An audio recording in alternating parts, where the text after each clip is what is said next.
Good evening, my friends. So I am sitting at a school outside my son. He's having basketball practice tonight, and I'm just waiting for him. And I don't like to be the only dad in the practice, so I figured I'd just sit out here and do a video. I actually had a pretty interesting conversation with a guy that I felt I'd share with you. It's about confidence and what it can do for you and what happens if you don't have it. And it's actually very personal to me because I thought this was so ironic. I guess it'd be ironic how this shook out today. And so I want to share that with you. Maybe you're, with your own kids or what. I don't know how you'd use that. I don't even know why I have this inclination to chat about it, but I just thought it was interesting. It's a personal story. All right. So when I was, let's see. So this guy, he's 64 years old. Nice guy.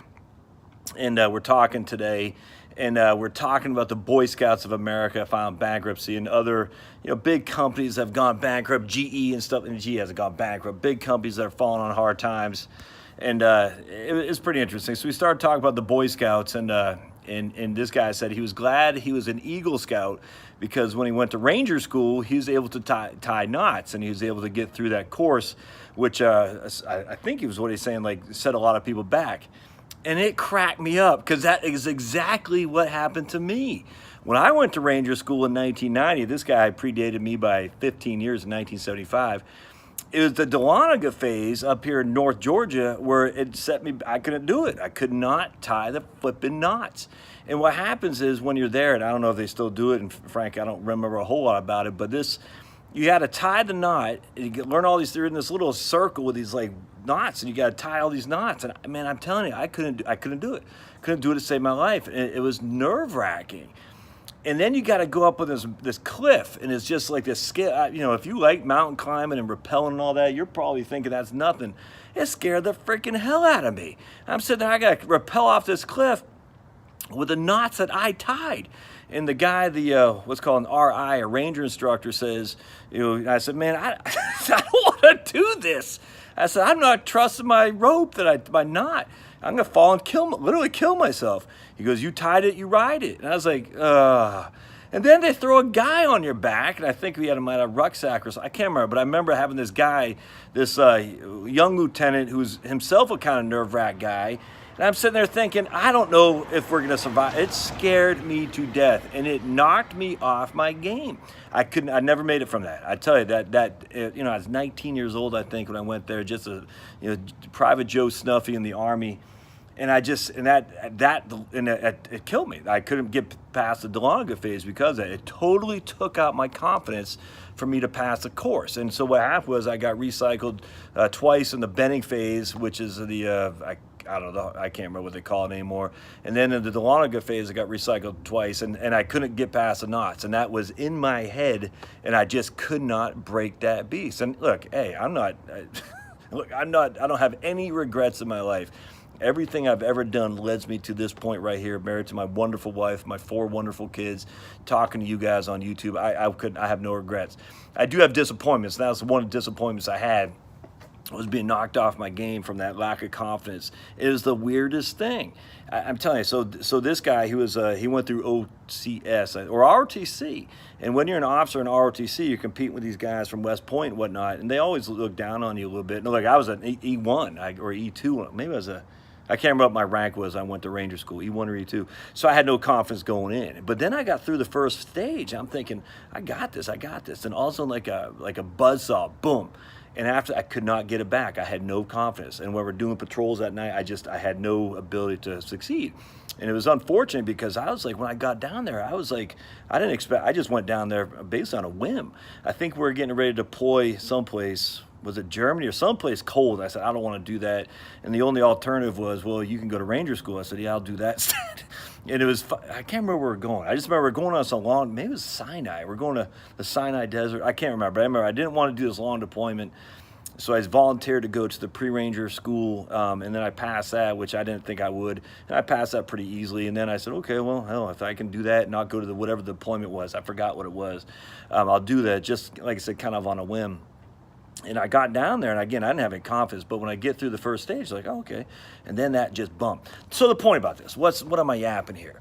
Is that this guy, and he was an artillery, so he wasn't an infantry, and you don't have to be infantry necessarily to be a good soldier. It's not like that. But generally speaking, these kind of schools for are light infantry, for kind of special operations, not all the time. But to be an artillery ROTC guy, would not be the epitome of like what you think would be a hardcore soldier. Just and if you are, I'm not here to judge it. I don't care. But you think about it from his perspective and mine. I came up as an enlisted guy in an infantry unit, and this guy came as ROTC in an artillery unit, none of which you would think are hard charge and hardcore. And yet enlisted guys through an infantry unit is. But the issue that he got his Boy Scout education, his Eagle Scouts, allowed him to do knots. And that's not what propelled him through school. It's not. I guarantee this guy has skill sets. Guaranteed that I did not have. Look, I'm not a leader. Never want to be a leader. And in those schools, you have to have some kind of leadership skills, and I got none. I don't like people telling me what to do, and I hate telling people what to do even more. But the difference I thought was very interesting, which I want to share, is that his training, in this case, Boy Scouts, his learning that he had accomplished up to that point helped him immensely in terms of his confidence to be able to do stuff that maybe other people, your old buddy Josh, could not do. And so because of that, he was able to move the ball forward while your old buddy Josh was just at this wall I could not get through. And the interesting, what does that happen in so many different realms? And I think financial planning and investments, it's not a difficult thing, but it is scary initially. It's scary initially when you don't know it and you're like, I don't know what I'm doing. And so I'm going to take the path of least resistance and maybe talk to some guy who talks a good game, even if he doesn't necessarily know what he's doing too. And the difference in this and the military is that it didn't affect my financial. I just hear. Nothing negative happened to me in terms of my ability to lose money or my ability to make money in the future or anything like that. Nothing like that happened. But if you're doing financial planning and you're just basing it on your lack of confidence because you feel, I'm not that smart, I don't know, or it's very complex, and some slick talking guy who has a lot of confidence, that could be worrisome because we don't know just because he has a lot of confidence. He might be, I hate to say it, but he just might be one of those fake it till you make it guys. And there's a lot of people like that in this industry in any kind of sales position because remember, financial planners, they only get paid, most financial planners, if you invest your money with them. That's all there is to it. There are very, very few and far away who don't charge for assets under management or charge some kind of commission for life insurance, or even, it's not as prevalent anymore, but there's still a bunch of advisors that get paid commissions on selling investment products, even mutual funds, even stocks even. So what's the meaning of this? Well, I think it would behoove you, before you talk to somebody, to just read a couple things on books on financial planning. And we talked about Larry Kotlikoff, and this guy I was just talking about, he read that book that I talked about, Spend Till the End. It'd be good to read like those Wade Pfau, PFAU books on reverse mortgages. It'd be good to read that guy Alan Roth, ALLAN Read Alan, because these are, read John Bogle's Common Sense on Mutual Funds. How did I forget that? And read Jeremy Siegel's Stocks for the Long Run. I think the point is, it will help you develop your confidence in which you can present your ideas and thoughts, even if you want to hire somebody. Nothing wrong with hiring a financial planner, but if you are ignorant about what that person's perspective is, or even just the vernacular of financial planning, that could really set you back. And it could be very, I hate to say it, but it could cost you a lot of money. There's no other way around that. Another example would be you don't know the difference between a capital loss carry forward and a capital gain. And so you're relying on your advisor, like another guy's talking to. He's got 4 funds, 2 are up, 2 are down. There's absolutely no reason to keep the 2 funds that are down and not take those losses in order to offset the gains, which are assuredly coming. He talked to his advisor today, and the advisor says the 2 funds that are up aren't going to even have any distributions. And I frankly don't buy that. they might be, but he has a couple mutual fund companies which are pretty well renowned for having a loss of income distributions. And the capital gains won't offset income. It won't. But at the end of the day, if we're trying to avoid taxes, we certainly want to avoid funds that have large income distributions. And his advisor said there wouldn't be any. Now, that advisor would have just been able to, I hate to say get by, because it makes it sound like I'm saying this guy's doing something snaky. It's not, he's not doing something snaky. He's either lazy or is ignorant, one of those two, or even a combination of both. But he should be on that with tax loss harvesting, and certainly making sure that he doesn't get hit with huge income distributions that the client doesn't need. We just don't need that. Not while he's working and making pretty good money as a W-2 employee. That's bad. But if you don't have confidence to kind of wonder and challenge, and not like challenge in a disparaging way, but just say, hey, I'm paying you. Why are we not doing this? And it's not like you're holding these guys accountable. You're just saying, I'm just curious, why are we not doing this? And that's a lack of confidence. There's no other way around it. And I'm not saying this guy had a lack of confidence. I'm just saying, if you can get that confidence built up, it can lead to bigger and better things in the future. And I don't know what that is. Now, I do want to say this in the context, too, of children, because I have 4. And my boy here is at basketball. He was born with dyslexia. And his first couple years of school was just, it was horrific. And let's just put it this way, his confidence is shot. Because the teachers, bless their souls, but they just didn't recognize it, or they frankly didn't pay much mind to it. And that it was transformative. I mean, the lack of confidence he carries to this day. And it has, I'm telling you right now, and I can't prove that I had the fact that he had dyslexia, and that really hurt, set him back. But I'm telling you right now, if you would have seen him trying to get him to school when he was in 1st and 2nd grade, it was just like you're taking a Christian to the den of lions. I mean, it was horrible. I mean, he was kicking and screaming, like the lions are going to chop him up. It was sad, and I'm just telling you right now, that hurt him, and it'll hurt him probably for the rest of his life. That lack of confidence, and it's sad.